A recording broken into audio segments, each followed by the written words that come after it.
Good afternoon, everybody. Welcome back to Mythgard in Middle-earth. My name is Corey Olson, the Tolkien Professor, and I am joined as always by my friend Gryfflet, who is, of course, right where we left off last time, in the most, satisfactory position possible, namely the ruins of Ost-Celebrant.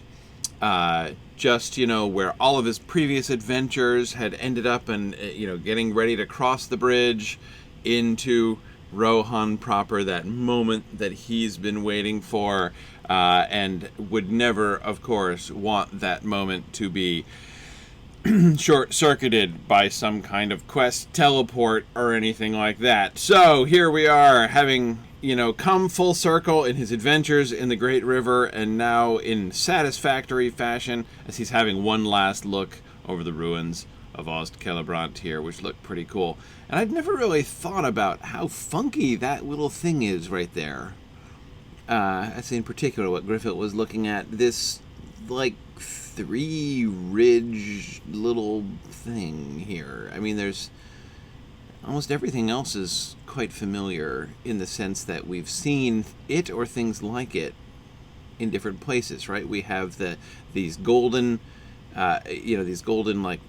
wing things here at the top of this tower, which are reminiscent, right, of the spiky bits that we get at the top of all the towers in Numinous, right? We get the wings, that wing motif here. We get the broader wing motif here on a fatter tower. We get this, which is going to look like, sort of like anyway, the wings on the top of the helmets of the guards of the tower, all that kind of thing, right? But this thing is just a little funky. I don't get that. I mean, because this is not just a decoration on an existing tower. This is just a little weird. Like, that whole tower was built just to make those, three overlapping bits, and it's one of the highest points of the entire thing. Like, why do that? It's not a symbol. It's, I don't know. Anyway, whatever. But we have had adventures in Ost-Celebrant, and he's standing here remembering all the wonderful things that he did here and ready to move on. It does look like a stack of pirate hats. You're absolutely right. It looks like a stack of something. That's the main thing that I am struck by there, right? It's not just... It'd be weird enough to have this, random tower sticking up only to put up this little black thing with, just the same kind of, gold work on it that the doors and arches and things have. Without a clear sigil, not like a, hey, look, it's the white tree or something like that, right? As if it were an actual thing. But then, but to have it as if there were three of them right on top of each other, as if they were stacked up, it's just strange. I think it's a little strange. Okay, but it is time for the momentous occasion. It is time finally to take the step and cross into Rohan, hand over that quest from that letter that I got way back when I was at the Fords of Eisen, as I recall, is when I received that letter inviting me to come to Rohan. That was when I turned level 75, wasn't it? And that was Gryfflet has been level 76 for ages and ages. Okay, and here's the bridge.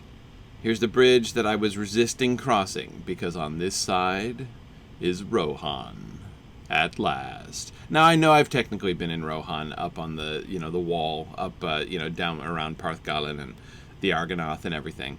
But again, this is, the frontier with Rohan that I was sort of thinking about. And it's particularly interesting because...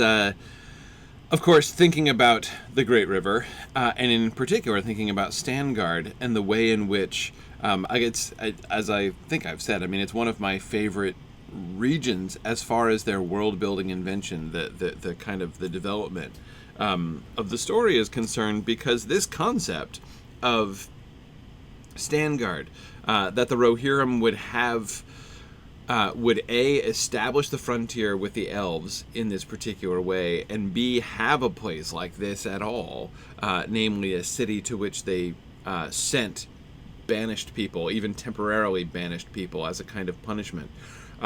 It just seems to me so right. I love it. I love the fact that, we have people that the Rohirrim love their land enough that, like, banishment outside the land, that it fits so well with their concept of honor. It fits so well with their love for their country. But it also is a wonderful illustration. I'm not sure if illustration is the right word.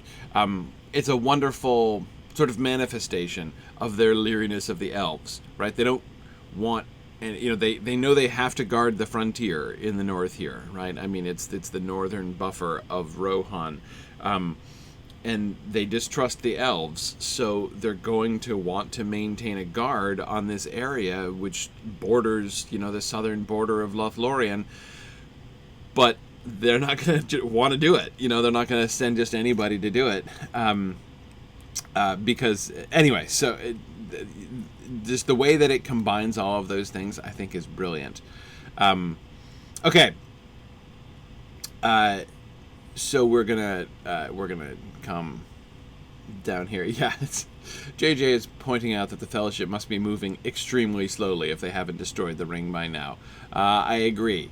I think the timing seems to me to work okay if you're really running the epic line, but if you're taking anything close to a completionist approach to the quest lines that you get here, it does make it seem that the Fellowship would have to wait for you for a substantial time, especially if you're only doing that once a week for an hour and a half. So, anyway, okay. This guy has been so patient, right? He's been standing here waiting for me for months and months, and we couldn't disappoint him. Okay. The town of Langhold is not... I've come to the northern border of the wold. Hooray! The town of Langhold is not far, if it is hospitality I seek. It is from there... You're from there, Grant? Okay. But I am on an errand to Stangard now. You've been moving slowly. Just head south along the road. You will not miss Langhold, where Uhtred is Thane. Great. You have crossed into Rohan at last. Absolutely. Absolutely. Okay. And the first thing we notice... What's the first thing we notice? Mountains, right? That's Wildermore over there. And ruins. Hooray! Entering the world and exploring a new set of obviously Gondorian ruins.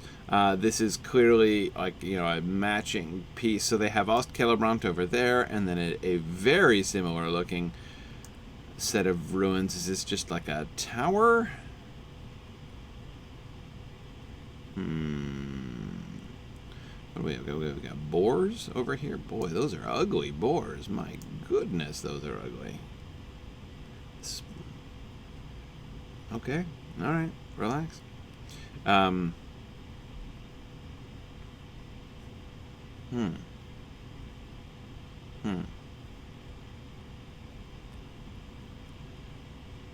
Whoa, what is that? What is that? Freestanding thing. Hey there, Mr. Grazer. They have buffalo in Rohan? That's awesome! I love buffalo in Rohan. Excuse me, but like the buffalo is kind of blocking my view. What is this? It's in different stone? It is... Oh, and there are boars around it too. It's well protected by wildlife, I can tell you. Is there... Yeah, see, look, there's decorations on the top of it. Look at that. This is, like, completely tumbled down and in ruins. And that thing is sharp and clean-edged, and it's carved on the top, which says it's not broken off. Like, so that's not the base of a once very tall pillar or something like that.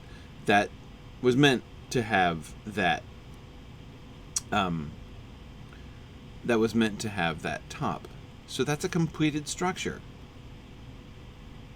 I mean, whether anything else was going to be built nearby, we don't know. And it was clearly built at a different time, in a different style, and with different stone. It looks like a tomb. Doesn't it look like a tomb?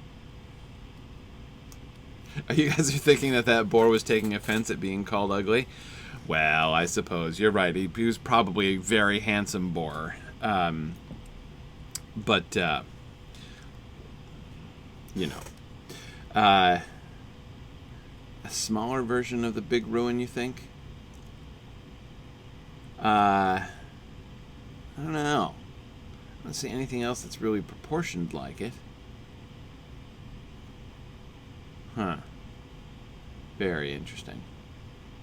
Well, when we get to Rohan, we will have to come up with a theory about that, of course. I say when we get to Rohan. When we get to Rohan and exploring the Lord of the Rings, right? Which is our thoroughgoing archaeogaming explanations of the... Oh, but I've lost the road. Where's the road? Hang on. Oh, we got ruffians. Oh, old ruffians. That doesn't look good.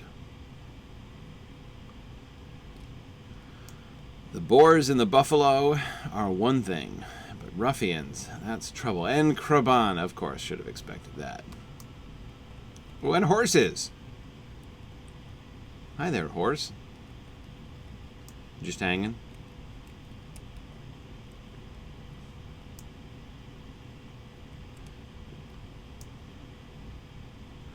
Is this horse branded? No, can't be. It's just his markings. See that, like, square-ish business on his rump there? As he was moving, I thought maybe that was a brand, but I don't think it's a brand. Okay, just checking. Okay. Yeah, that's an interesting ruin. That there would be some kind of outpost on this side of the river doesn't seem strange. But the strangest thing is who's been building there recently and why. Not the Rohirrim, you wouldn't think. Yeah. We'll have to come up with a theory. In the meantime, Gryfflet has a job to do. He has quests to fulfill. He can't come up with an explanation for every single ruin. Just looking around. Oh, ruffians. Okay, there's more ruffians. Oh yeah, time for... Well, okay. I was about to start a lore question, except I see a windmill up ahead. And, you know, you never know what's going to happen when you come across a windmill. No, what it suggests to me is that I'm nearing Langhold. In fact, ooh, is that Langhold on the hill? Yeah, and then I'm going to be talking to folks and stuff. But, Sam, I saw your lore question right before I started the stream, and that's a really cool question, and I want to talk about that. Sam was asking a question about the dwarvish rings of power, which are fairly mysterious, I agree. But if I saw correctly, Sam, you added to that another very interesting question, which I don't think I've ever talked about before, and that is, what would happen if a dwarf put on the One Ring? You know, I've talked before about how the dwarvish rings were kind of a failure, but I've never talked about that particular question. That's a really interesting question. So, so there's our windmill. Okay, very good. In Nadermoot last year, I did a tour of a windmill, a working windmill, you know, and learned all about how a windmill works. Yeah, totally, Ethelad. I know everything about windmills. Like, well, not everything, but I know quite a lot about windmills now after my windmill tour, and we'll go inspect that windmill. But all right, hey, look! Oh, we've arrived! Here we are at the gates of Langhold. It is so nice to arrive here in, like, the natural way. Let's look around. What do we have here? What's the banner? What is the sigil of Langhold? It is a drawn bow. Very interesting, a drawn bow.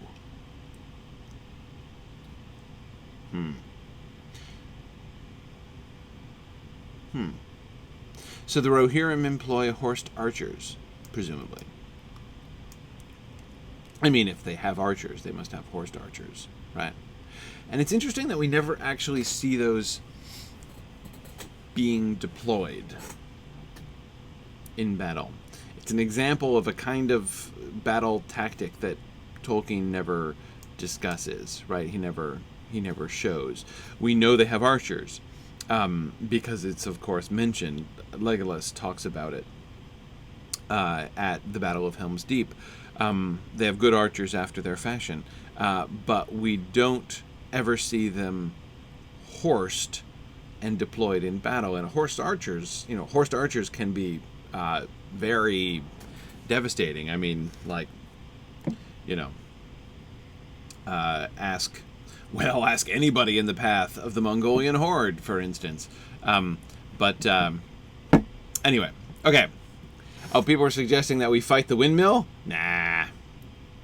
No, I would never fight a windmill. Anyway. Okay, here is Gryfflet. I have come to Langhold. Let's see, you want to talk to me about the epic quest, and you want to talk to me about Rohan awaits. Okay, let's talk to you first. You have need of war steeds. Perhaps I can help you. Yeah, I do have need of a war steed. You will need war steeds for yourself and your companions. Okay, we face difficult times, not just in Langhold, but throughout all of the Wold as well. King Thane has left those of us in the Wold without much support. I do not blame him. Ah, no, very slow to blame the king. Rumor tells of great armies marshalling in the west, and we are spread too thin over too wide an area. If you desire to travel across the kingdom of Rohan, you will need war steeds for yourself and your companions. There are two things you will need to accomplish in order to obtain the privilege of such steeds. First, help and support of Langhold. Hey, I'm here to support. Once this city has been made safe, travel south along the road to Harwick, and you will be instructed in the skills necessary to safely and swiftly ride a war steed. Looking forward to it. Doubtless, I need lots of training. And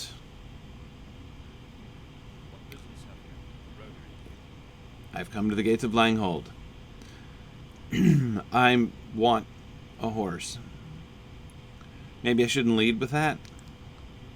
I don't really know. Let's see. The Wold. We have had word from our kindred in the Great River of a heroic traveler who passed through Stangard. Obviously one of great stature and intimidating mien, which is certainly me.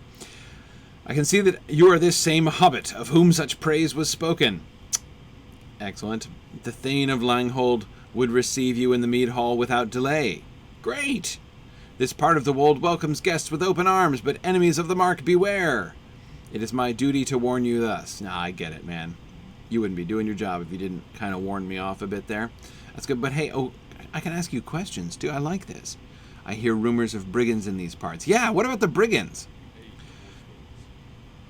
Okay, brigands are ever a plague upon the Wold, pillaging the farmlands and harassing travelers upon the roads. Well, yeah, they almost harassed me. I kind of dodged them, but we banish them across the river whenever they dare to rise up. Oh, yeah, and I've seen what they do over there. But they always return ere long. We have driven them back lately, so it will be long before they dare to bother us again. Really? They're like as thick as fleas over there. They are no true threat against the might of the Rohirrim. So I'm safe. Okay, great. Well, I wasn't really worried about my personal safety, but I hear that Easterlings are a great threat. Yeah, we've been having some issues with that in the Great River, I can tell you. Easterlings are ever the true threat in the Wold, for they cross the river from their hard lands to the east.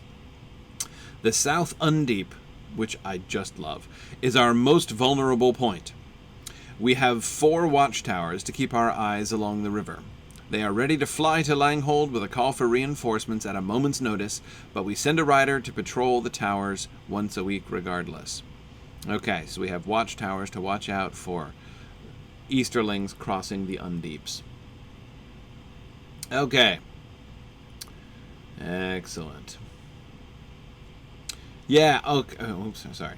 So, yeah, sorry, Cordovan is not here today, and Druid's Fire is also not here today. So I'm like it for the afternoon, basically, here on the channel. I can't stay for the whole afternoon because I got to pick up my kid from camp today. But I'll be here for probably a little bit past my normal time. See how much progress we can make in Langhold here. Like, for instance, this gives me the opportunity to explore the inside of the watchtower, which I can't climb. How tragic. Okay, so this is a thing that I always... Like, I understand the whole weapon rack thing. Weapon racks have been a standard part of, you know, sort of like fantasy gaming, the fantasy gaming landscape for a really long time. But, I mean, there would not be just, like, swords sitting here like this. I mean, you know how valuable a sword was? How expensive a sword was?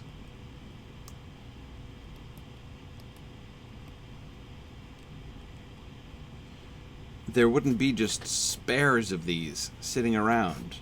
Like, this is why you, like, got handed down your father's sword. Anyway, okay.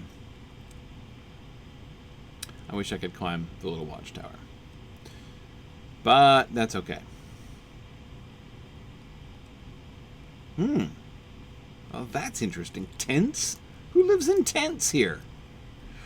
Is this like guests? Are the tents like part of an Airbnb or something like that? I mean, is that how that works? I mean, houses, these houses, the lovely little Rohirrim houses I expected, but not tents. Tents just like the kinds that we saw in like Grimbold's camp and stuff. So somebody lives in a temporary structure here? Is there a sort of a temporary population? Even then, you'd think if there were like a permanent need to house a temporary rotating population, they'd still build a house for them in their town. Why should they have tents in their town? Yeah. It suggests a recent addition, right? That tents were put up recently? So what, are these extra soldiers who have recently arrived?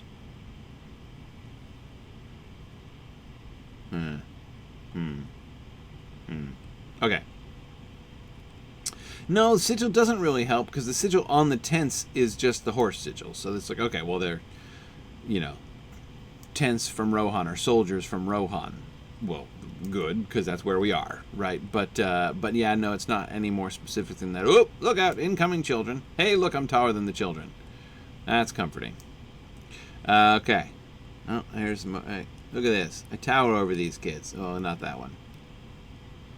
Hey, Burger. Hang on a second.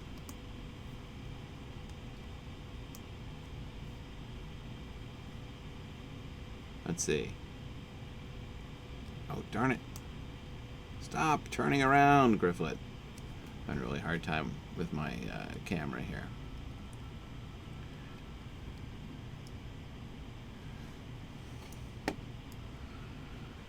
Oh, yeah, I am taller than Hedberga. Just by a smidge.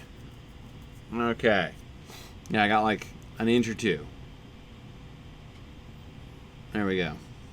Yep. Alright. Tower over all these children. No, don't back into the well, Gryfflet. Okay. Alright. Just looking at the buildings. Ooh.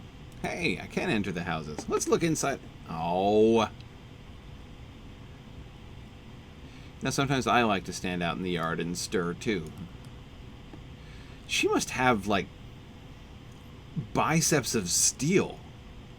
You know how hard it would be to hold a bowl like that in your arm for a prolonged period of time stirring? Especially if it's full?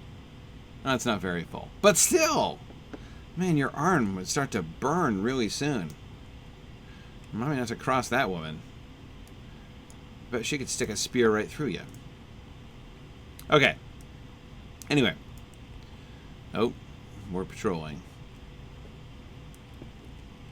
And of course we patrol on horseback, even though we're inside the town, right? Which is not very long, but if you're a guard, and you're a Rohirrim guard, you're going to go on horseback, right? Like being on horseback is like being armed, right? So why would you do a foot patrol even in a small town like this? No, you would do a mounted patrol, right? Yeah, as Lauren says, she's been stirring that bowl since 2012. Yeah, I mean, I feel safer in this town, not because of that guard, but because of that amazing bowl holding woman. Okay, and these men here, by contrast, are standing around and gossiping. One wearing a cape. Or a hood? Huh. Triangular cape with a hood. It looks vaguely like a master's degree hood. Yeah. Maybe he's a scholar. This... Oh, I can't... I have to complete the quest War Comes to Rohan before I can come into this house? This is a darling little house. Look at this. This reminds me of some of the old houses that I saw in Iceland, actually, when I was there in April. More tents. More tents. Okay. So we have a number of questions for the Thane, including why are there soldiers that have recently arrived to your town, right?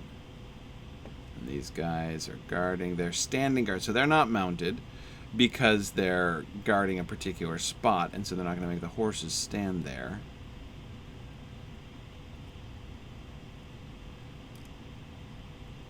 Okay. Complete all quests in Langhold. Will do.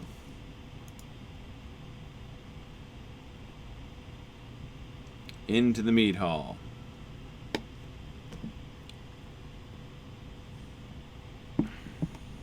Alright.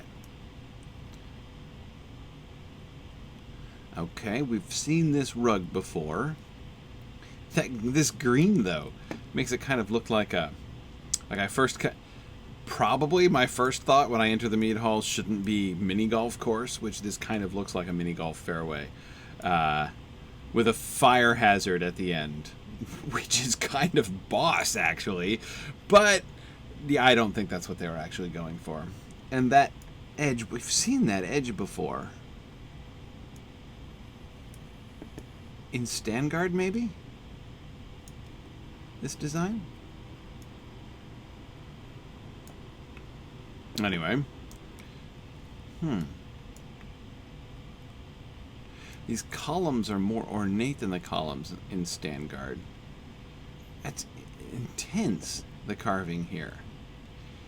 Isn't the effect rather like from a distance, the effect of those pillars and the trim around the walls?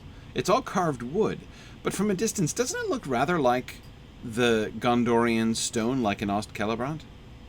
A little bit? I wonder if there's some kind of influence there, if that,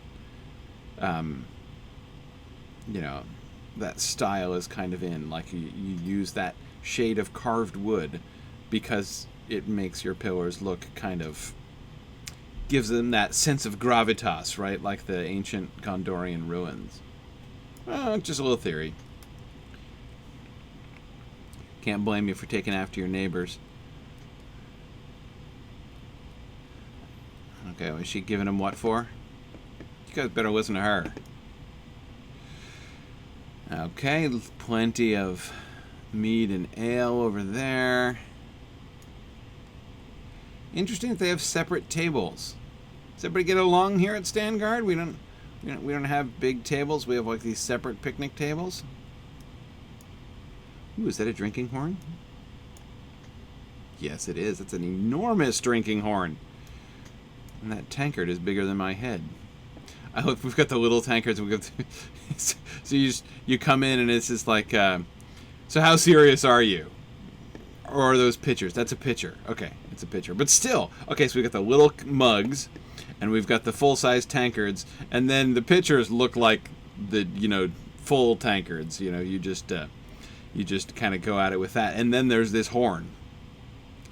If you really want to go old school. So that's good. It looks sort of like, the tankard horn combination here.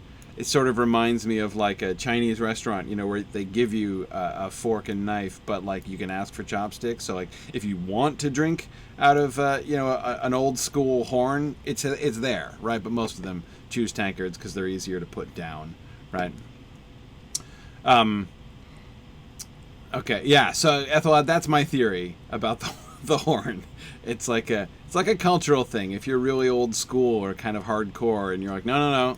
I insist on drinking my meat out of an actual horn. No newfangled tankard for me, thank you very much. One of the things that I find interesting here is the difference. So we've got this ornately carved wood that we were looking at before, which spans all the way across, and then you've got this very plain, even almost rough wood in the ceiling, of course, but elsewhere too. So you've got this contrast. That's the contrast is what I'm chiefly struck by from here. The ornate wood, and then the super plain wood. Even this row around the middle, right, doesn't have those same carvings. And this red wood I really like. Is that stained? It looks stained. Stained as if with the blood of the enemies of I almost said Stangard. Langhold.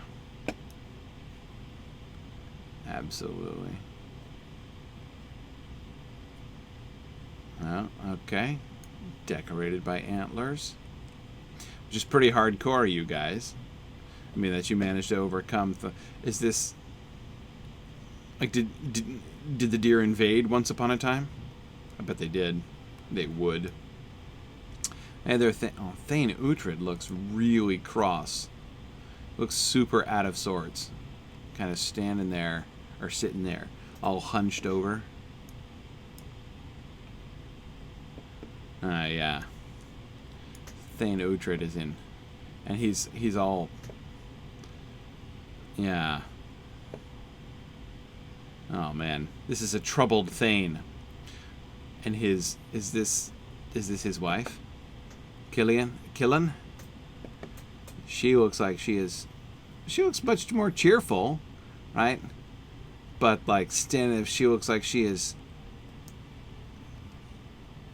She's still cheerful, but she looks like she's had about enough of this. I would stop sulking if I were you, Thane Uhtred. Your wife looks like she is ready to take charge. Or maybe she has taken charge. What's up, man? The famous wandering burglar. Well, my reputation precedes me. That's wonderful. I bid you welcome to Langhold. I am sure you will find plenty to keep you busy here, for we are often beset by ruffians and wild creatures. Okay, I was going to ask about the ruffians. And so you were attacked by deer. You've confirmed it. You're beset by wild creatures. So all of these antlers behind all of your chairs and everything. So there was like a platoon of deer led by a great moose, right, who invaded the country, and you fought them off. Oh man, I knew it. Oh, hang on, can I ask you questions? What can you tell me about Langhold? Yeah. Langhold is a watchful city holding the north border of eastern Rohan against any and all enemies that would strike us from the great river. We protect many farms, I saw the windmill, and also keep vigilant watch upon the great river from our many defense outposts. Right, heard about that. You've got the Undeeps and the Easterlings. You guys have an important job up here. You are the very frontier of non-exiled Rohirrim territory. Your wife, Killen, has a better temperament for welcoming guests to Langhold than I. Well, she's ready. She's standing there ready for anything. I would sooner bid you to go find your own food, but my dear wife upholds the customs of Rohan. Okay. Well, as you don't. You're grudging about it? She has grace, which, by implicit contrast, right? Despite agreeing to tolerate my bad behavior for so many long years. Boy, she sounds like a real gem. Killen will give you the wisdom welcome you deserve as an honored guest in our city. Cool. That's great. Hi, Killen. Your husband seems a little grumpy. Why is he so out of sorts? He didn't really say why he was out of sorts. Don't cause trouble here. We are a stern people here in the north. You look stern. I mean, pleasant but stern. Will you aid the horse lord? Okay. The traveler from Stangard. You must be weary from your long road. Yeah, it was a little longer than it needed to be. I got teleported most of the way, which was frankly inconvenient. But don't mind my husband. He is an unceremonious man, but he is a good Thane and still strong. That's an interesting sentence. Come, let us drink together. I mean, from an interpersonal standpoint. I don't want to pry into your marriage or anything, Killen. Come, let us drink together and share a meal. This custom is a pledge of honor from us that you will be safe from all harm in Langhold. Great. It is a pledge on your part also. While here, you must respect our ways and cause no harm and stir no trouble. I will stir no trouble. Stirring. Thinking about that woman out in the courtyard. I don't think it was trouble that she was stirring. Will you perform this gesture of goodwill? Yeah, we're going to do a ceremony. I love ceremonies. Okay. Accept your hospitality. I will. What do I do? Oh, I thought the Thane was sparkling. I'm going to eat and drink. Do I get salt too, or just food and drink? Okay. All right. I'm going to begin with the food. Devouring? For real, Gryfflet? Come on, man, but look like you've been here before. I have broken bread at the table of the Thane. Okay. Goblet of mead. What is it going to say? Swilling? Drinking. Okay. At least Gryfflet managing to do that with decorum. Taking a long pull at this not-goblet. It's a tankard, but that's okay. I've tasted the mead from the table of the Thane. Okay. Oop.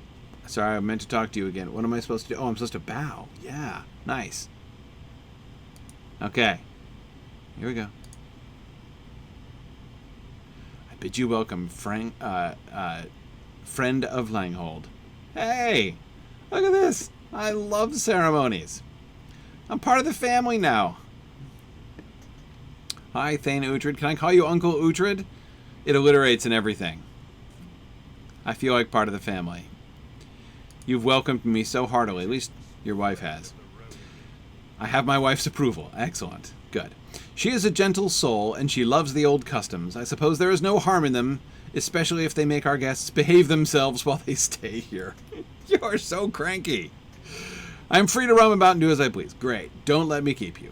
Don't you have anything for me to do? Leave and find your own manner of entertainment in town. Well, are you worried? Why are you so disconsolate, though, Uncle Uhtred? Are you afraid that, like, the deer are going to attack again? Killen won't talk to me either. Fine, I will go entertain myself. Ruffians, Easterlings, invasions of deer. MC Gryfflet. Sound that makes him sound like a rapper. That's all I can think of when you say MC. My rap music research proceeds apace. I am doing a completionist listen through of the history of rap music. I'm up to 1990 now. So anyway, yeah.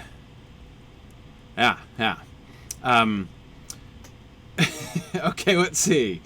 Yeah, Ethelod is asking what if I wanted to go hardcore with the horn instead of drinking out of the what was called a goblet but looked like a tankard. Yeah, well, I wasn't given that option. I mean, I guess I should be grateful that Uncle Uhtred even let me, have anything. You'll notice, of course, that the mead hall is built on the highest point of the town, right? So it's like a secondary final.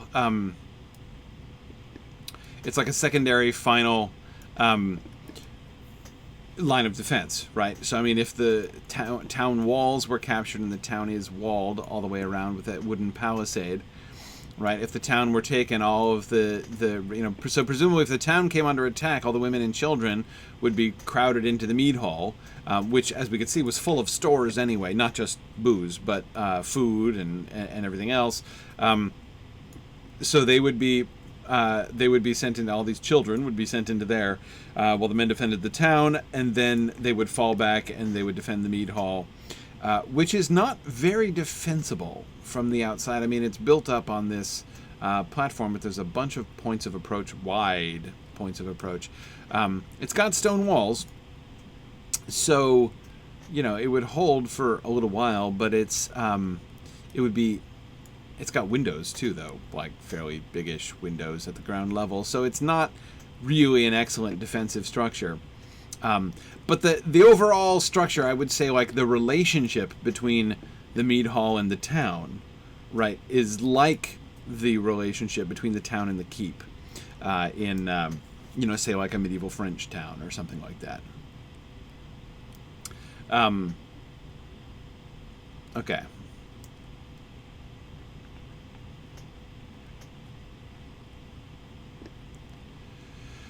Let's see. So, what do we do about... Ooh. Oh, neat. There's like another little layer of town down here. Oh, that's cute. Hang on, let's go explore that in a second. Is there a back way down? No. Oh, man. So we have these, like, internal walls with the wooden palisade. Were the people up in this part of the town...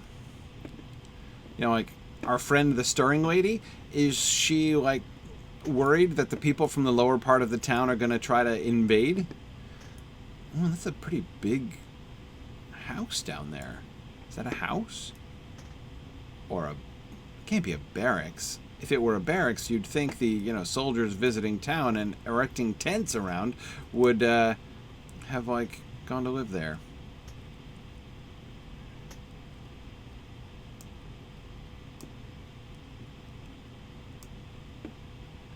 Anyway, okay. I'll look at some free-roaming chickens. Still have fast-moving children.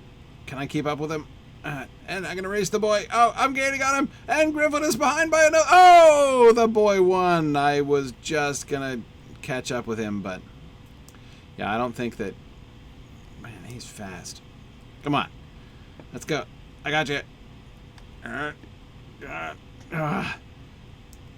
Oh. You move like a cat, but Gryfflet's gonna overtake you, and... oh, come on, stop with the sudden turns.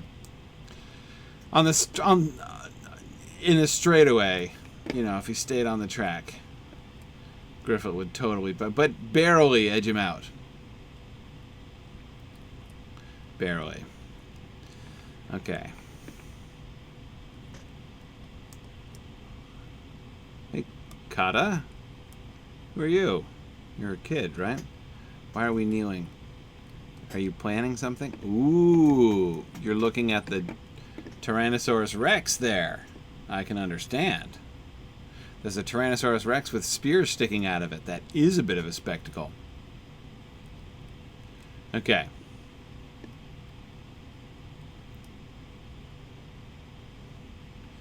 All right, Higbald. Man. Hang on, I gotta look at this thing.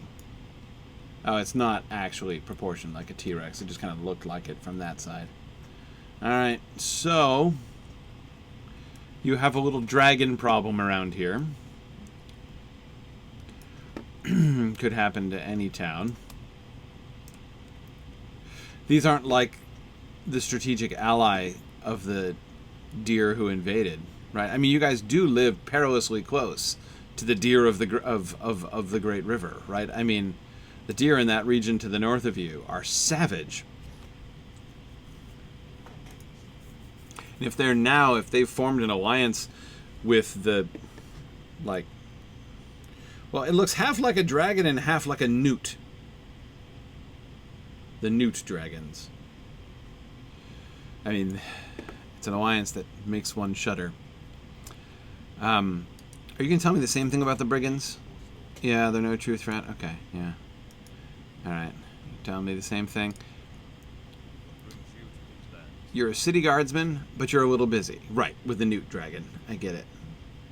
Oh wait, I get food. You're gonna give me food? Can I get a superior apple and cheese pie? Or maybe even 5 of them?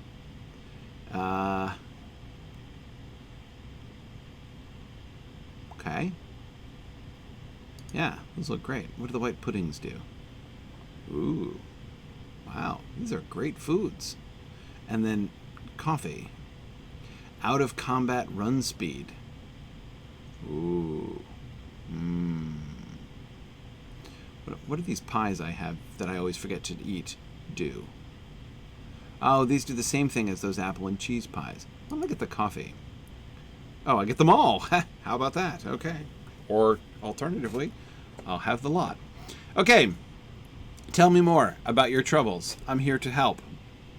That's what I do. I wander around helping Rohirrim communities in need, examining the architecture, and asking impertinent questions about your children and women folk, apparently. Okay, slithering too near. Success depends upon our strength. A salamander. He's a salamander? Here, right at the gate. These vile serpents grow bolder and bolder of late. Soon they will be crawling into our homes at night and biting us in our sleep. There is a nest not far south of Langhold. You suspect I'll find it teeming with these pests, so you want me to thin their numbers. Okay. You carry quite the reputation of being a skilled warrior. Okay. So you want me to hunt salamanders. Okay, except I think that newt is an intrinsically more amusing word. It's a droot. I love it, Ethelod. That's what I shall call them. From now on, they shall not be salamanders or worms. They shall be droots. Absolutely. Yeah. The salamanders are breeding more and more of late, and their eggs are hatching in greater numbers. More salamanders beget yet more salamanders, and so the great cycle of salamander life continues. Burn their vile nests, but be careful they guard their eggs viciously. Well, as is surprising to no one. Okay. All right. Fighting salamanders. That seems to be my next job. Off we go to the...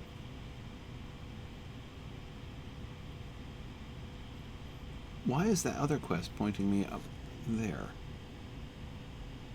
Oh, I meant to go to the front gate? Hang on a second. We'll mount up. I am Droot. Oh, man. And now I can outstrip you on my little pony. Children. Oh. Two things must you accomplish to acquire war steeds. Okay. Before I can earn the war steeds, I must do 2 things. First, help in the defense of Langhold, so kill droots. Sure. Second, I must travel south to Harwick. Right. Okay. It's just, you told me that before, Ednoth. It's just that my quest arrow misleadingly directs me back to you, so that was my problem. Okay, but here we are.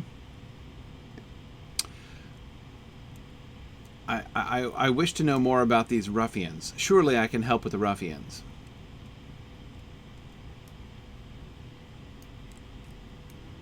Okay, there's the town up on the hill. The salamanders are down here, are they? Are we nearing their hideous nest?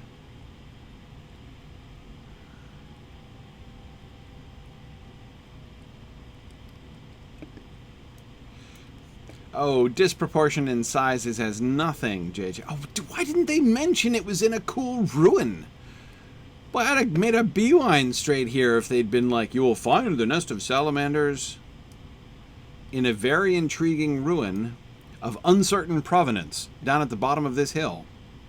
Gryfflet would have been off like a shot. Look at this.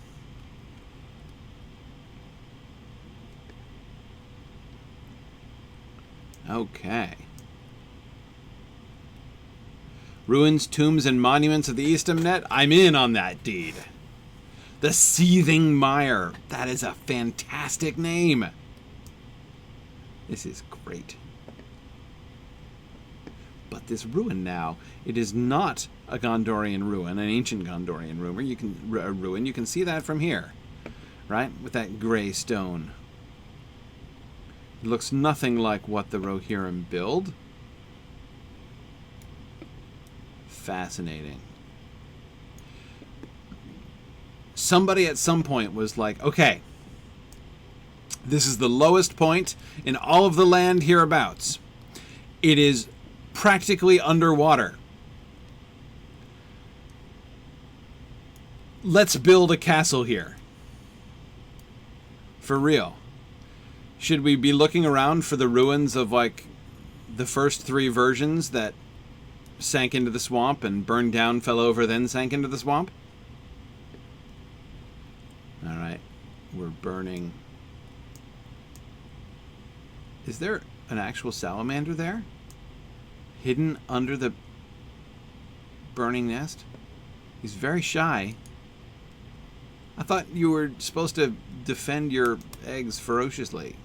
You're not. He's stuck. You guys stuck in his nest.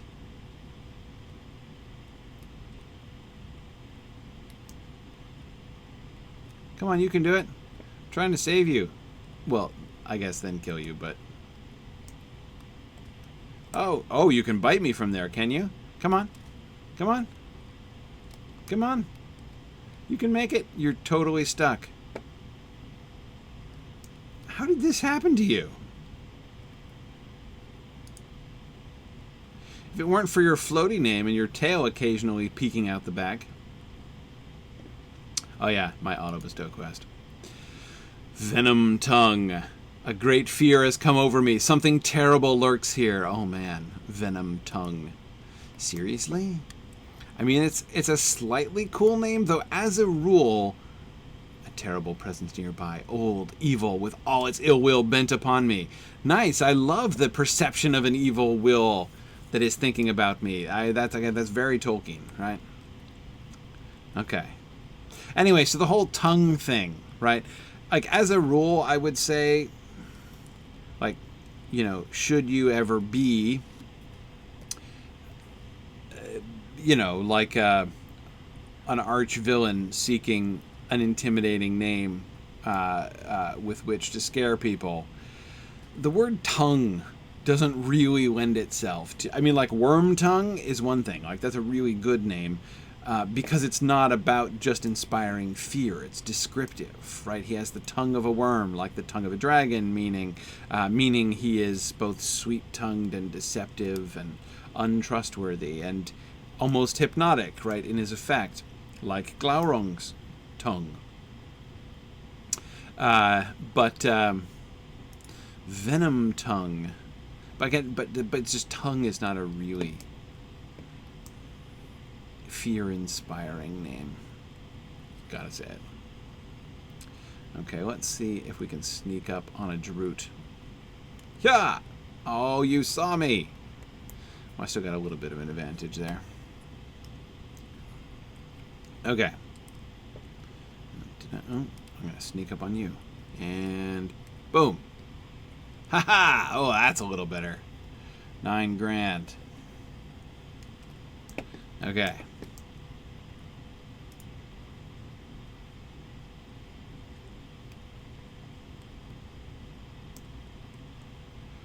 Okay, let's see. So how many? Okay, I've got halfway through the nests, and I'm 30% of the way through the Drutes, and there's Venom Tongue. I must apparently seek. Oh, look, he's sleeping, or she. Well, that's so sweet. Let me not disturb the family there. I guess I might have to. I don't know if there are spare nests. Okay. We're making some progress here. Fang or Claw works way better than Tongue. I mean, it really does.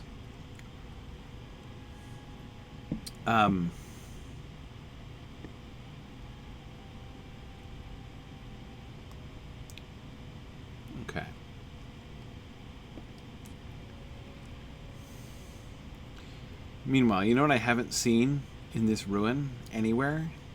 Any indication of who built it. No markings, no signs, no Arnorian stars. Not that I'd precisely expect an Arnorian star here, but...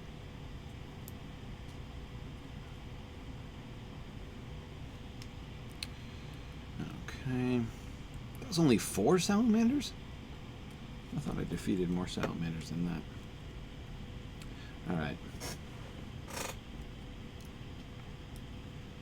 Let's see. Venom Tongue probably lives in the luxurious center of the keep, right? You gotta figure.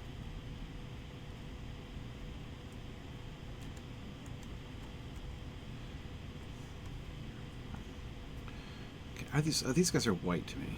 I should probably notice these things. Okay, so we are... What level are they? 76. Yep, they have caught up to Gryfflet's... Oh, sorry, I wasn't even stealth, so sneaking up on you was a little bit pointless there, wasn't it?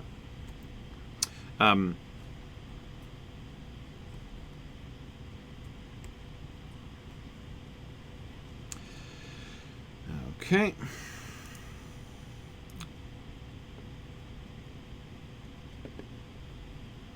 I think I'm gonna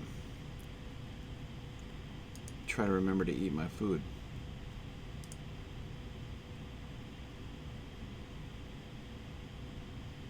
How about that, right? Like actually using consumables. What a concept for Gryfflet. Okay. Ooh, hey, where's that coffee? I don't want it right now, but it might come in handy. Where did it go? Got so many... Oh, here it is. Alright. Almost time to manage your inventory here, Gryfflet. Alright. Oh, Venom Tongue! Hark. By the pricking of my thumbs.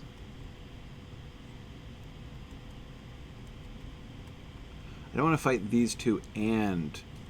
Oops. Okay, I was going to stab you by surprise. And then I would... Did you just breathe fire on me? That's kind of cool. Wow. Nice. I should probably get out of that fiery spot. And move away so that we don't aggro Venom Tongue at the same time. That would also seem prudent. Alright. Come here, you.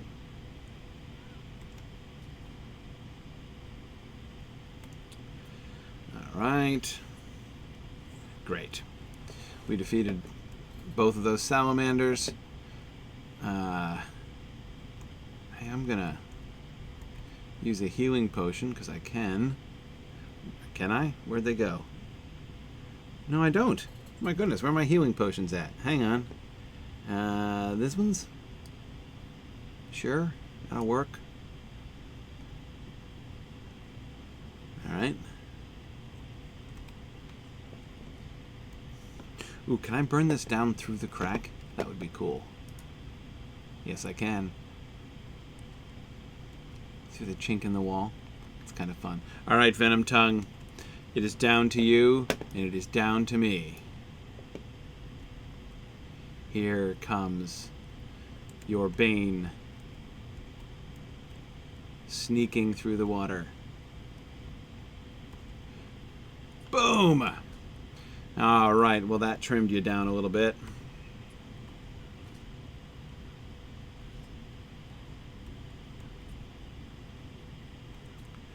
And slash! Oh, yes indeed. Goodbye, Wormtongue. One of the most vicious, one of the... Old Venom Tongue is only among the more vicious salamanders? I have been misled, and now I shall burn his nest to destroy the wicked progeny. Aha.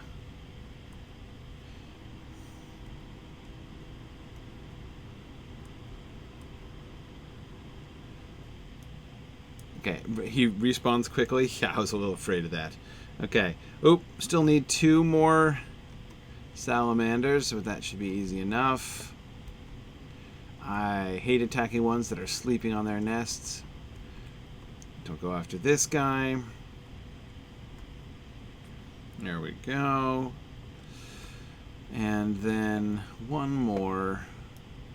There's one up there on the hill. Oop, I think I just aggroed one. That'll do. Yes, indeed.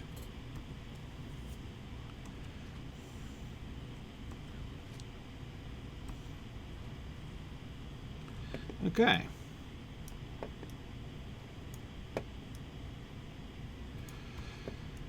Boy, you know, with Gryfflet as competent in battle as he is nowadays, I have to be, like, reminded not to fall back into my old, like, miniature guardian ways.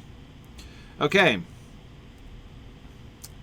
I have vanquished a significant percentage of the Droots, and I have taken out the malevolent... I have quieted forever the malevolent will of Venom Tongue.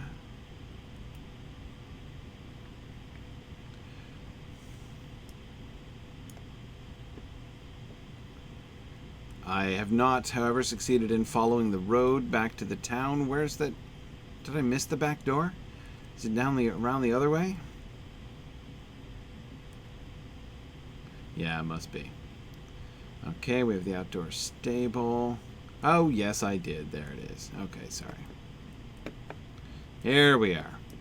Here's the Salamander Gate. Droot Gate, as it were.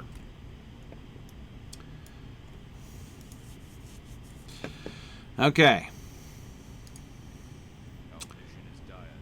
All right. You're glad I came back safe and victorious. I'm quite brave. Well, thank you. That was a little slightly grudging compliment, but I appreciate it all the same.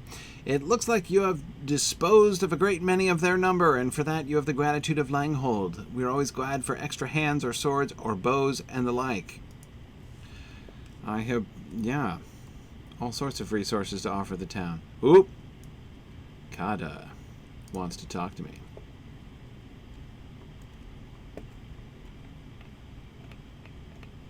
Hey there, Kada. A game of brigand bashing. Hang on, let's talk. Aren't you afraid of enemies, like that Tyrannosaurus Rex? You're not afraid of anything. You're from Rohan. You are so brave. Okay, what do you do for fun? We do very serious training to become great Rohirrim warriors. This involves bashing brigands and the like until they fly through the air. It is great fun, but serious. Okay. Until they fly through the air. That's what happens when you bash them? They take off? Alright, let's do this. I braved the Salamander's Den. Totally did. Yeah, took out their boss. It's the most amazing thing you've ever seen a warrior do? Well, okay. If I fought salamanders, I might be hardy enough to fight brigands. It's very dangerous. I can talk to Heberga, who is slightly shorter than I am. Okay.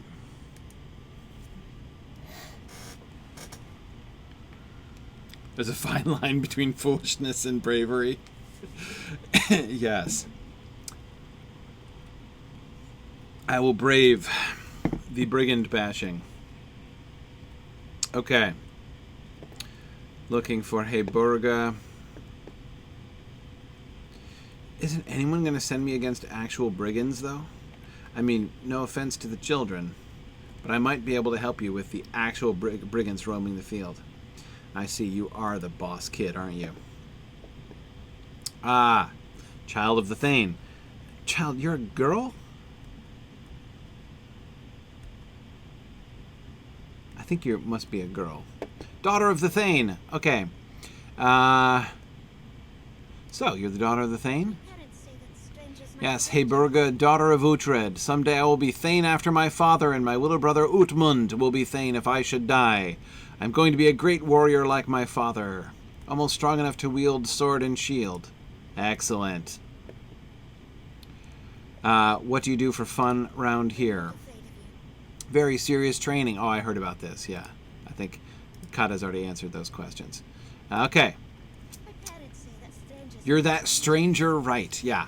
You're not afraid of me? I'm that stranger lad? Yeah, and easy prey? Uh-huh. Others have thought that. Or will eventually think that. You are the daughter of the Thane. Someday I might be in charge, so I am very brave. That is an interesting logic there. Because you will one day be in charge, therefore you are brave. Okay.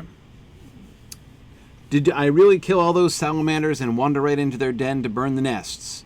Even our bravest warriors don't go there. You might be courageous enough to survive our brigand bashing game. Okay. I think I'm going to regret this.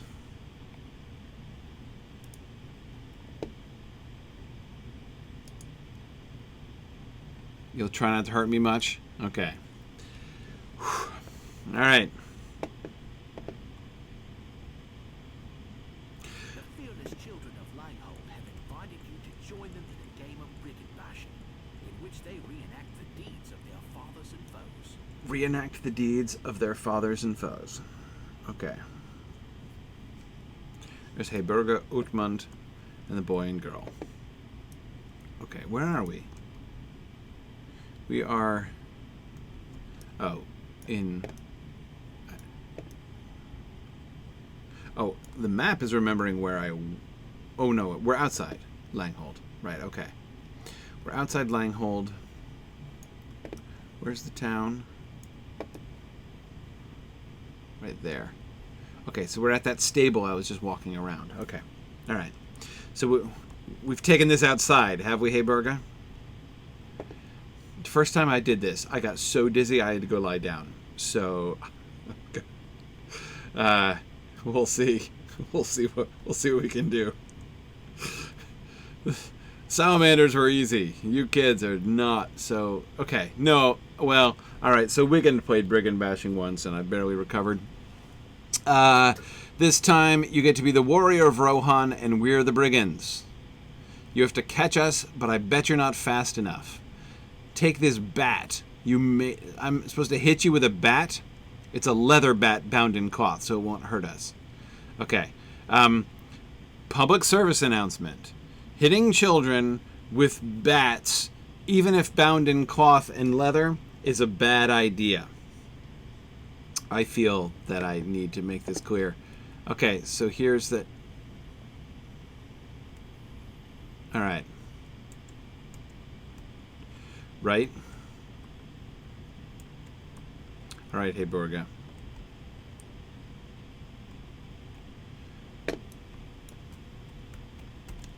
Oh, darn it. No, that didn't work. Where's the thing where I can follow them? Isn't there a mechanism I can use where I can follow behind them? Like zoom in on them? Oh, got her! I have to bat 15 of them? You must be kidding me.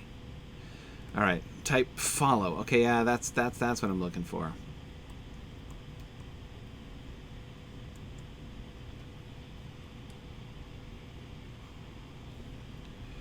Alright.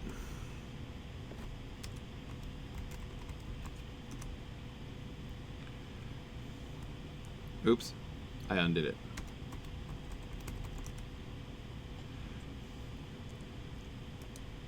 Boom. Oh, hey, wait. Why should not... I was following her, but she ceased to be highlighted anymore. Gotcha. And... boom. I'm going to get you again.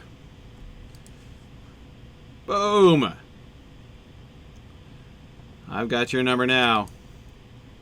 Smash! Yeah, I think I'm just going to keep following her around. We enjoy this? Punting the children. Smack! This game is such a bad idea. Smack! Okay, you're the villains, and I'm hitting you with a bat.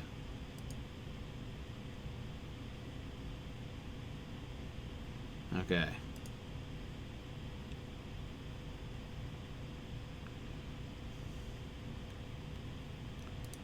Boom.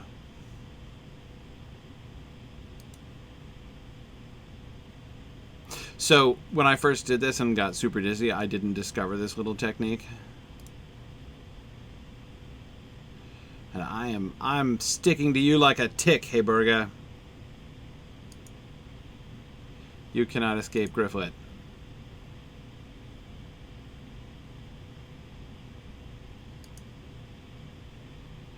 Wham!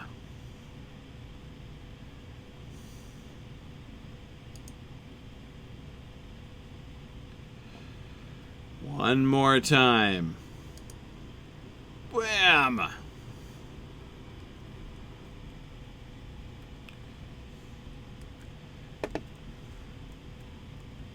All right. So that was what we do for fun around here. Beat children with bats. Whew. Okay. I'm too strong. Oh, this time I have to play the brigand, and we will be the great riders of Rohan.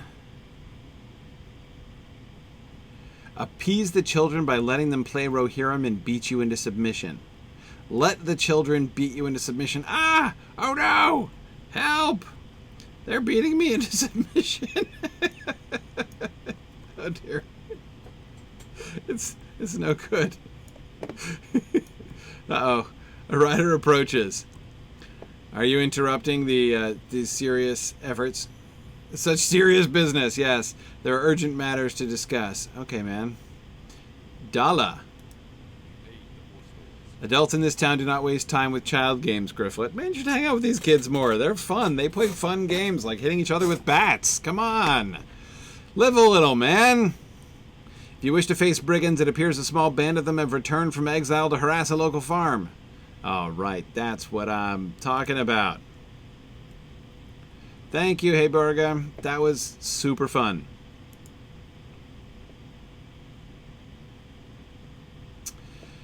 Okay. Let us head back to town. Fine. Then, Sam, I will finally get back to your lore question. Okay.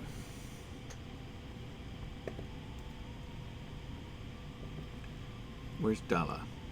Oh, is he at the other gate? Oh, we got rid of the salamander. Now we no longer have a salamander problem. Look at that. Look, it's layered. That's cool. And see, now I feel like I've accomplished something. It was one of the problems with it. And can I just say how gorgeous this sky is? Man, Higball, I can't blame you for sitting here on your horse looking out. Is that Harwick down there? Bet it is. Oh, man. Rosy Finger Dawn and all that. That is spectacular. I mean, even though we're kind of looking... And now I'm looking to the east. We're looking south, but still, wow. Just amazing. What a gorgeous dawn. It's a beautiful day for bashing brigands. Both artificial and genuine. Okay, Higbald. We're going around to see Dala now that I know I'm faster than the children.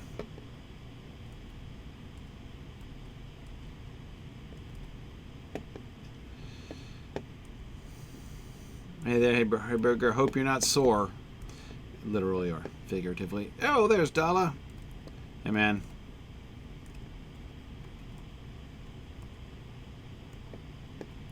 Yeah, no, Wigand is my highest level character, and Endang. Oh, hi, Endang, by the way. Yeah, so, no, Wigand is up at level 100 now. Gryfflet would probably be 100 too if I'd let him keep leveling. I think, when did I stop his leveling? In Dunland? Wasn't I still in Dunland when I stopped leveling?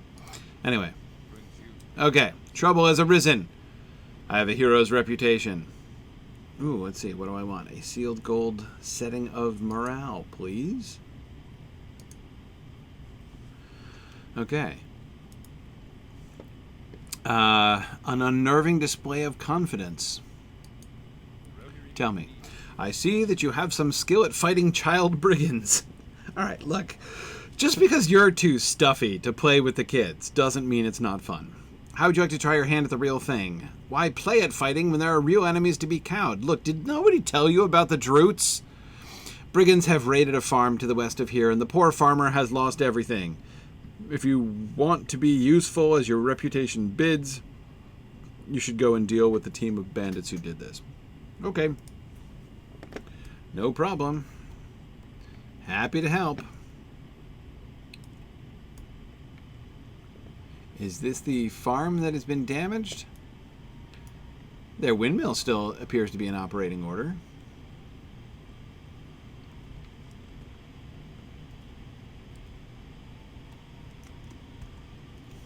Yes, Wigand is getting ever closer to... In the last marathon I did with Wigand, he got through South Ithilien and up to Minas Tirith. So he's in Minas Tirith, running around Minas Tirith now.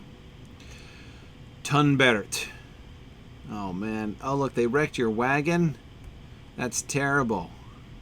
Did they also plant these bushes? No, they didn't. So you just built your field. You include even the stone wall just around these briar bushes here. Okay. These thorn bushes. Our hope lies in strength. The servants of the enemy are everywhere. Okay. I'm glad the City Watch sent a strong-looking burglar. Really? Your reaction when you see a random hobbit coming up to your farm and being like, "Hi, are there a bunch of brigands?" Is like you're glad that I was sent? Okay. I mean, I must look more intimidating than I think. The brigands came just before dawn and ransacked my farm and beat me.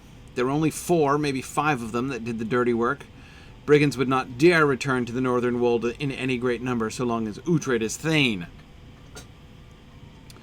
Okay. I will find their camp. I have much experience in dealing with brigands, and I don't just mean the kids. Okay.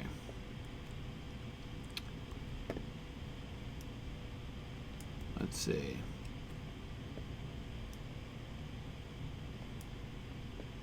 Oh yeah, that's right. Wigand was last seen in Felagoth during my Mythmoot stream.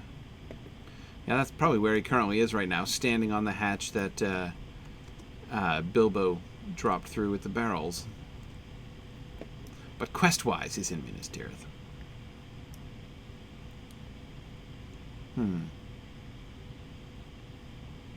Well, okay.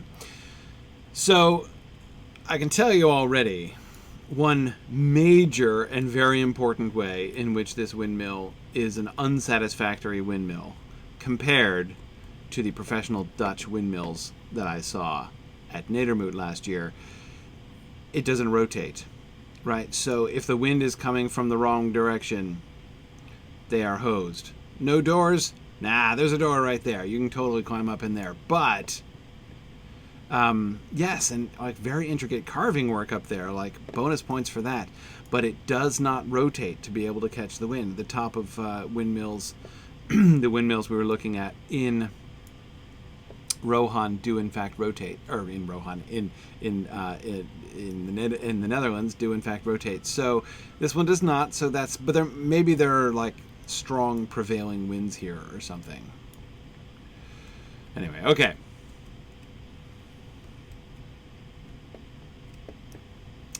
Let's see. If I were brigands, where would I be hanging out? But and my quest arrow still wants to bring me back to that guy who already sent me away by the gate. Let's see, there's these rocks down here. Oop! I seem to have found their outer guards here. Hang on. You've got a knife and a... Why are you wearing a loincloth on top of pants? Ooh. Hang on, stand over here so I can see your boots better. Can you come out of the grass? Because I think you're wearing nice boots. Look at that. Look at you with your carved leather boots. Those are shiny. Your pants, well, probably just need washing, but, you know, brigands not famous for their personal hygiene. Ooh, you don't look good, man. Red around the eyes, pallid face. Have you been sick? Should I back off? You're not contagious, are you?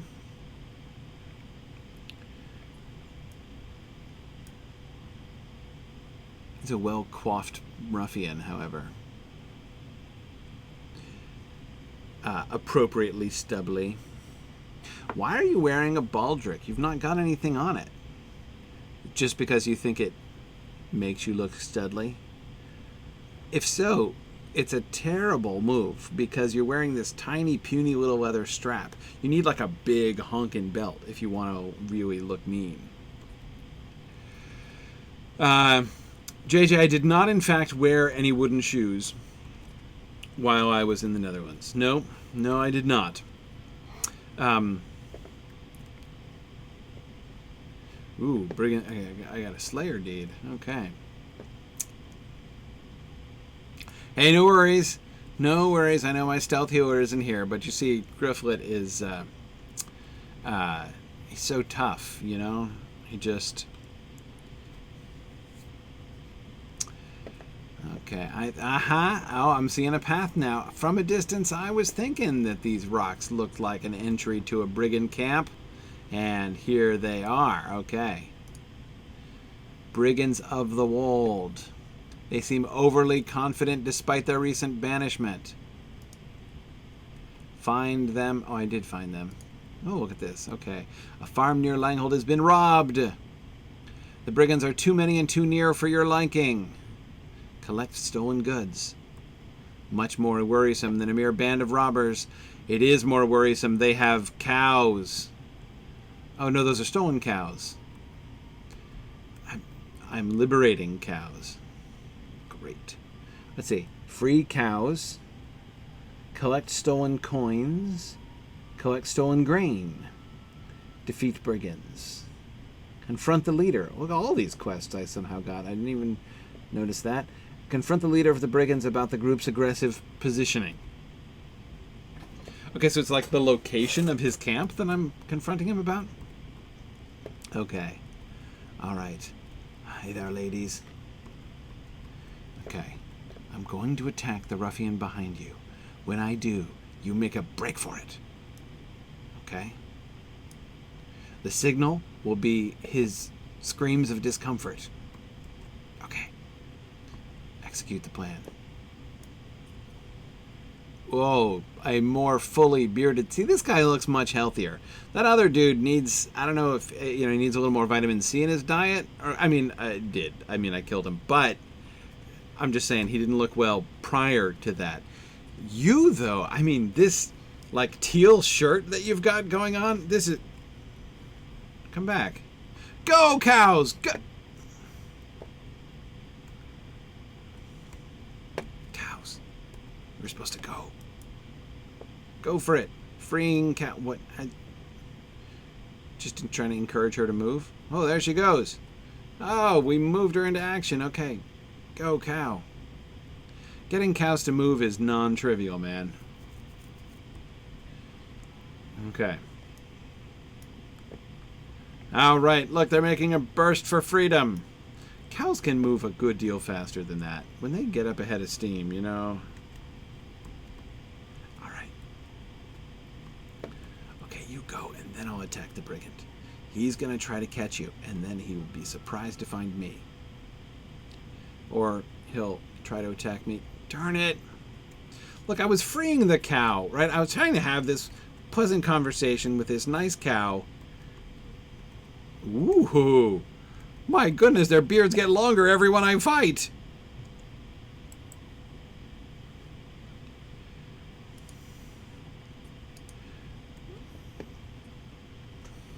Boy, these guys are pretty serious.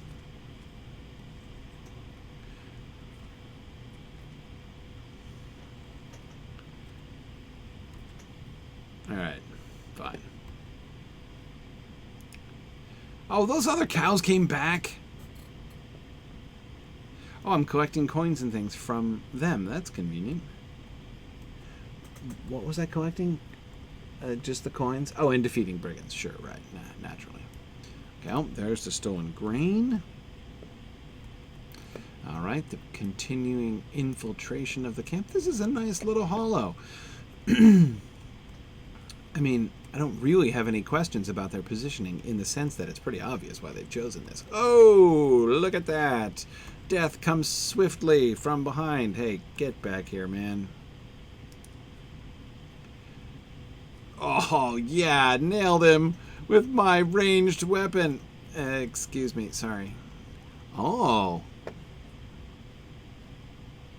This guy looks all, you killed my father, prepare to die. I don't think I've seen two identical faces in here. That's really fun. Sorry, I do not know a six-fingered man. Oh, there's some stolen grain.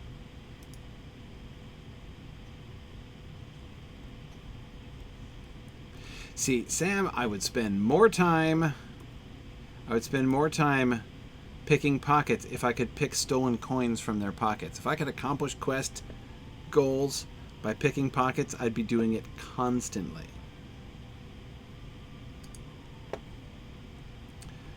Okay, let's see. Oh, somebody else. Must be why there are so comparatively few brigands in this camp.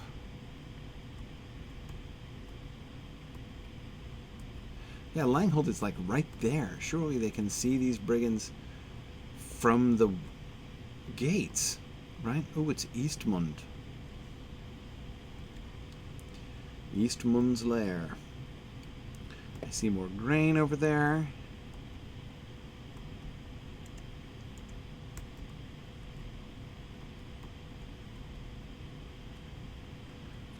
Okay. And that's you taken care of. And now, let's see.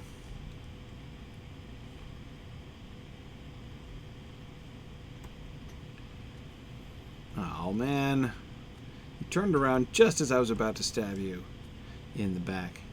And it's, oh, look at this guy's shaven head. Ooh, you've got that, like, the goatee. Or like, oh, I have a club. Oop, there. Okay. Wow. These chaps are highly varied. How am I doing for time? Oh, man, you're right. Thank you, Phil. Oh, man, I didn't get to my lore question. Let me do that now. I still have a little bit of time. Okay.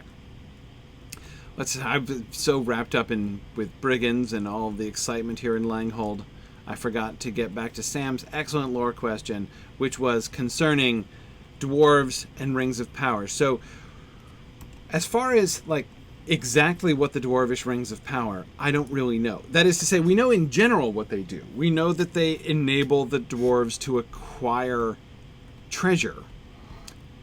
And that, you know, at the heart of all of the great dwarf hordes was a golden ring, right? So, you know, that's so we know it, as I say, involved in treasure acquisition. But how is it involved in treasure acquisition? That I don't know. So, oh boy, there are cows all over the place, but they keep coming back. I need more grain. Oh, there's another grain. So yeah, exactly how that works and how that happens, I don't know. The dwarves do not appear to turn invisible. I mean, that would be kind of oh, look at this. Attracted a crowd here.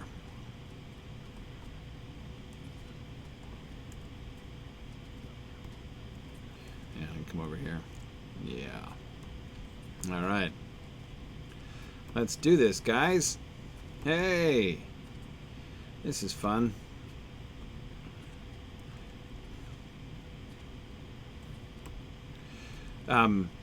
So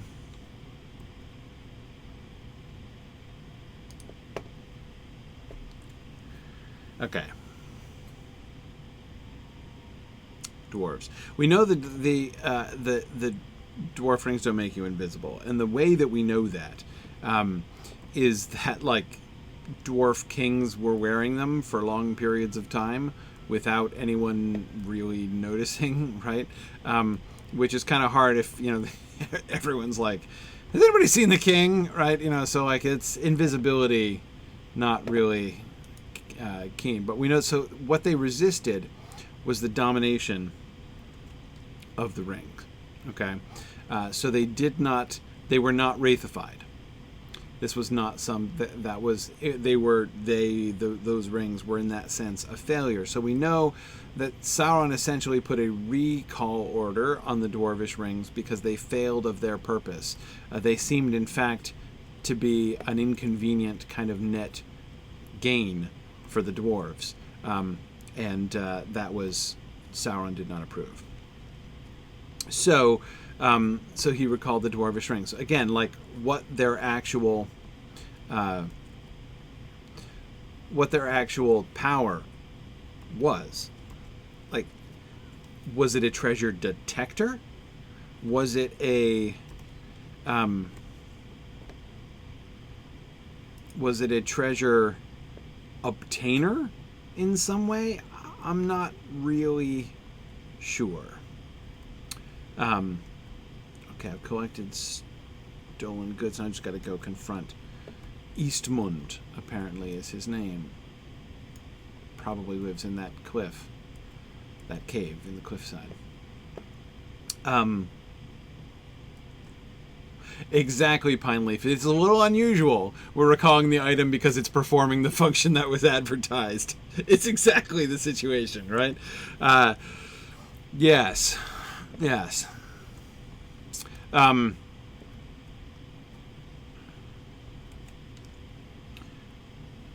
just supposed to confront the leader, so I don't have to kill anybody else. So I'll be stealth, just to... Whoop. All right, a little lag there. Ooh. Oh, yeah, there isn't anybody else.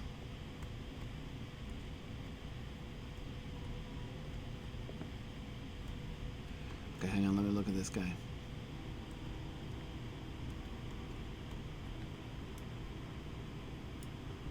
Yeah! Sikwajetska. There is that line about it needs gold to breed gold, right?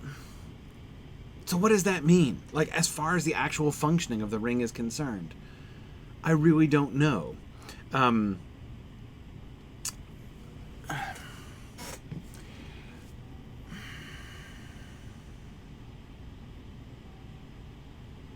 I've always found this quite mysterious, actually. Is that like a little scepter he's holding? I mean, I guess it's a club. But still, it kind of looks like a little, I don't know. Like a cane that you can use as a club. It's like halfway between a walking cane and like a magician's wand. Is a rod of office that I'm going to beat you with. Okay, Eastmund. We have every right to be here. Do you think you can just harass my folk, stranger, because some power-crazed Thane told you to? Now, power-crazed? For real? Like, you're robbing his people and he's protecting them. Like, that doesn't... I'm sorry. I'm having a hard time with this. You'll stand up for my folk, as if your folk are the ones being persecuted. Whoa, it got bigger, your little stick there. I don't know. He swings it like a baseball bat right over my head. Duck. Oh, yeah. The Wold is your home too. Okay, I understand. But, like, nobody else is, like, are they coming and robbing you? Oh, well, okay, I am robbing you, but only to steal back that which you have rightfully stolen. So, yeah, no, it's like, I'm not... You don't get to play the victim card, Mr. Brigand Captain. No. I do not accept that. I'm going to stun you. Then I'm going to carry on stabbing you in the kneecaps.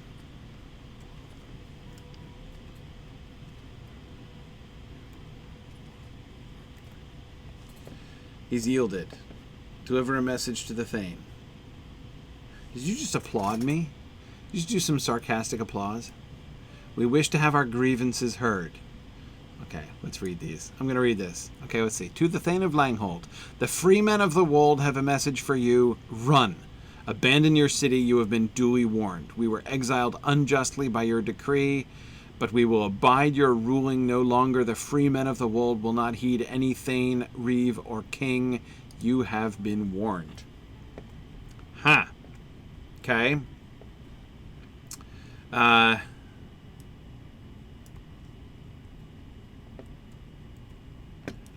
Interesting. Okay.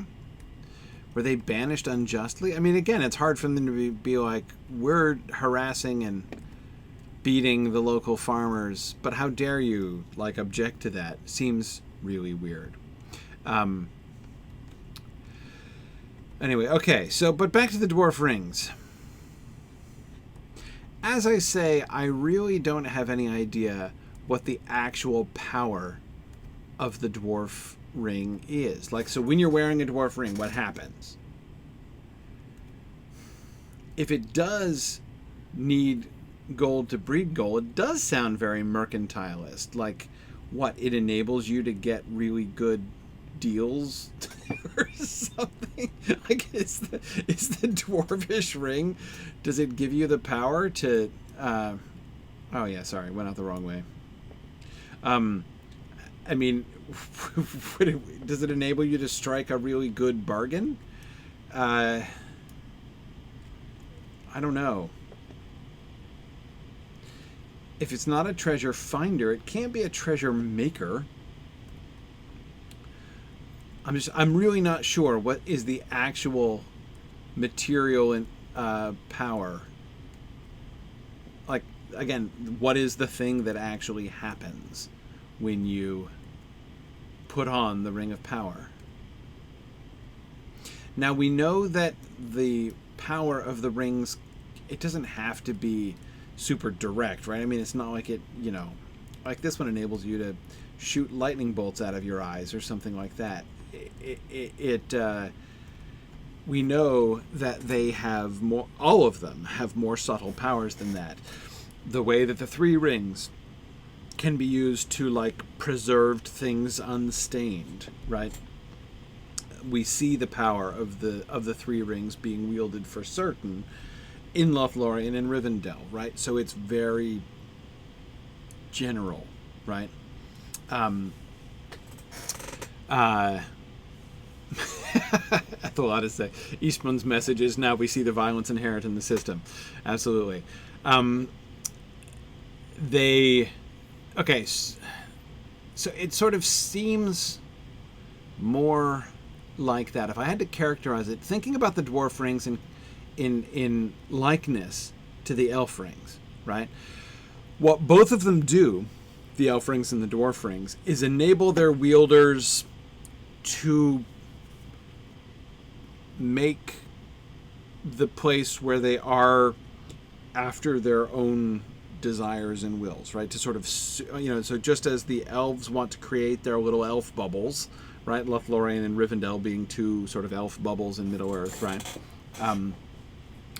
The dwarves are able to create their little dwarf bubbles, which means lots of treasure, right? Again, how it does that exactly, I don't know.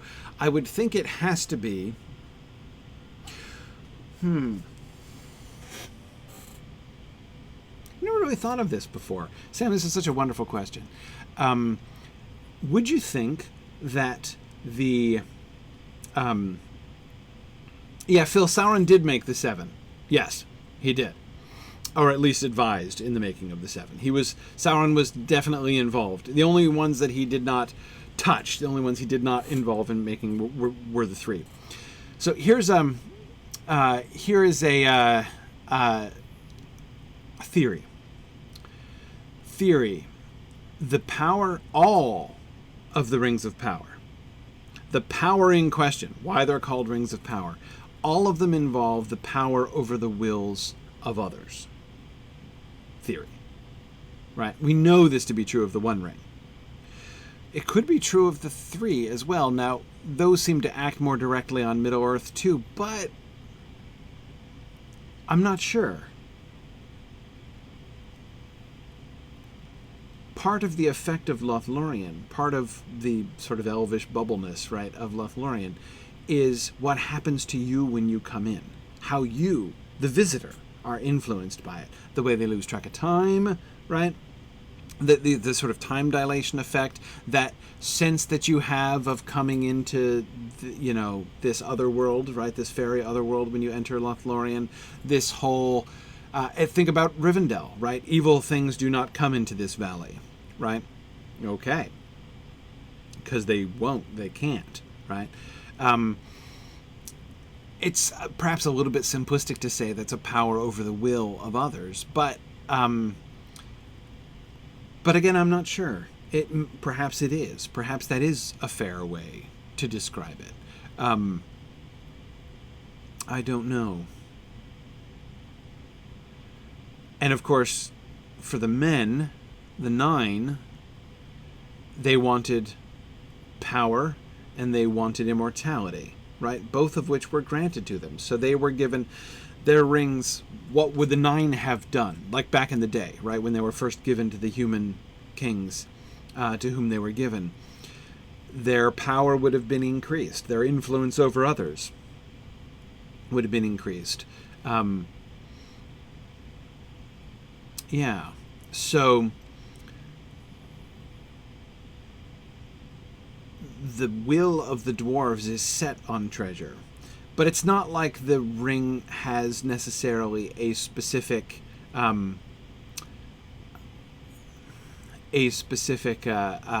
like, again, treasure powers, like a treasure indicator or something like that. You know, like you can use it like a divining rod to find treasure, or like a metal detector on the beach or something like that, right? But rather it serves as a kind of like amplifier of the will of the wielder. That's a kind of a crude way of saying it too, but you see what I mean? If it gives them the ability to acquire treasure, maybe it makes them more, maybe it does serve kind of indirectly as a kind of treasure sensor, or maybe it just enables them to build. How do dwarves build hoards, right? Through trade, through, you guys were joking about like it when you're wearing the ring, it increases your interest rates. But JJ, it could actually do that, right? In a sense, if you are negotiating a trade contract with the king, the Elven King of Mirkwood, or the Men of Lake Town, or something like that, right? If you're wearing and wielding the Ring of Power, you would be able to negotiate more lucrative trade contracts, right? I mean, that makes it sound really silly, but again, if it is amplifying your will, and your will is to increase your wealth, that's how they make their wealth, by mining and by conquest. The dwarves aren't really about conquest. They're not really about like, I'm going to go out and I'm going to defeat lots of people and bring home their loot.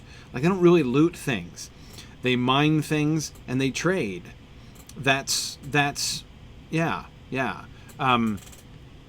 So you would think that both of those elements, the mining and the trading, and also by gifts, right? They give away wealth and they receive wealth. Dan was a very generous king and thus became fabulously wealthy.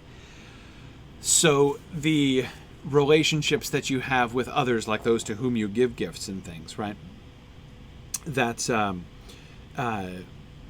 that also would presumably have been influenced. And so this is why Thran, when he is talking, when they're talking after the battle of, after the battle of the Azanulbazar, he's like, I can't just like whistle up a hoard, right? I can't just make treasure in a snap. And he's not willing to just he has the Ring of Power, but he's not willing to just take the Ring of Power and go and start things up, right? Okay. Anyway, it's interesting. Sam, I don't know why I've never thought of this. Like, how have I never talked about this before? How have I never answered this question of how the dwarven rings work? Anyway, the cattle wandered back on their own. Good, yeah, they needed a little encouragement, right? And now the money and grain. Hey, no problem. Well, you owe it all to, Herberga and the kids, because without their assistance and training, I never would have been able to thump those brigands like I did. Okay.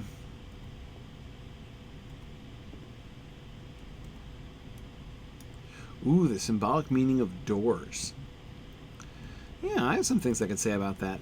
Probably not this time, though, but we'll keep track of that. So, Wobbin, if you come back next time, is your name meant to be like Wooies Wobbin? But anyway, if you come back next time, we'll see if we can get to that next time. But of course, Sam, I only tackled half of your question. Half of it was what do the dwarven rings do, and the second question was, in theory, if a dwarf put on the one ring, what would happen? Right? Really, really cool question. But should we redo a reenactment of the dwarf rings to test the theory? We could do that. Actually, I don't think we could do that, JJ. Okay, let's see. Brigands got him. Huge encampment. Yeah. No ordinary night raid. No. You're sorry you chided me earlier. Hey, man, you should try playing that game with those kids. Maybe you'd be more willing to run off. Yeah. Let's tell the Thane. Totally agree.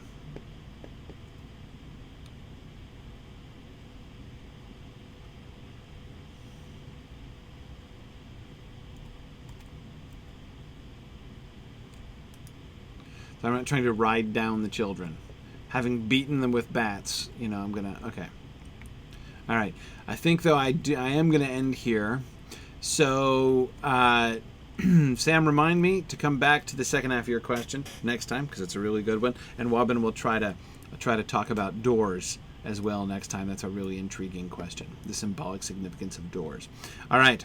I shall end on the far end of the mini golf fairway here, talking to the disconsolate Thane Uhtred and his diligent wife, Killen, next time. All right. Thank you, everybody, for joining me today. I'm sorry no Druid's Fire after this. She and Cordovan are both at Gen Con, so that's why there was no Court of the Rings today, and no Druid's Fire stream as well after this.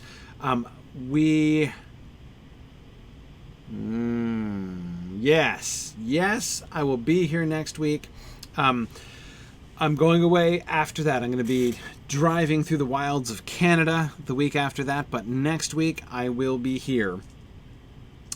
So we will see if we can complete Langhold and maybe even get towards Gryfflet's War Pony next time. So that'll be great. Thanks, everybody, for joining me, and I'll see you guys next week. Bye now.